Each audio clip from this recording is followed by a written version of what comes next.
Hello दोस्तों, आप सभी को राम राम। आज मैं मिर्ज़ापुर के एक ऐसे शख्स के साथ आप सबसे मुलाकात कराने जा रहा हूं, जिन्होंने अपने जुबानों से अपने एक नए अंदाज में अपने देश को सम्मानित करते हुए मोदी जी के लिए 2 लाइन अपने दिल की दुखड़ा गाए, जिसे सुनकर आप सबको अच्छा लगे तो लाइक शेयर कमेंट जरूर कीजिएगा। आइए आप सबको सुनाते हैं वो 2 लाइन मुखड़ा।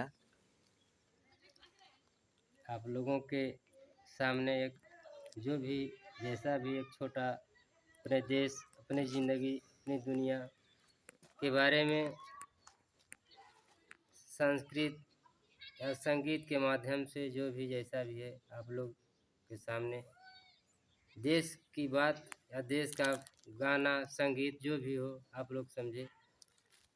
एक छोटा नादान या बच्चा समझ के माफ़ करिएगा। जब से लागल बा कोरोना सबके ढील हो गईल कोना।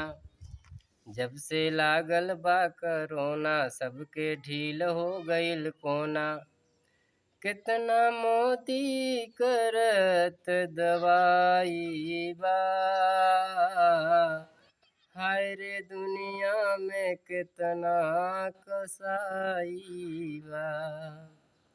जब से लागल बा कोरोना सबके ढील हो गईल कोना।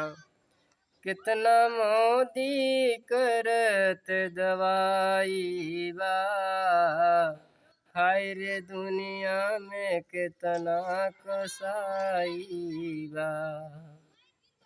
ऐसन आइल समय अब कहो ना।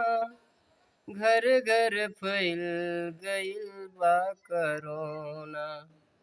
ऐसन आइल समय अब कहो ना।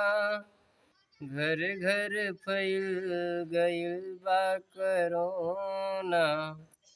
कितना मोदी करत सुधार बा।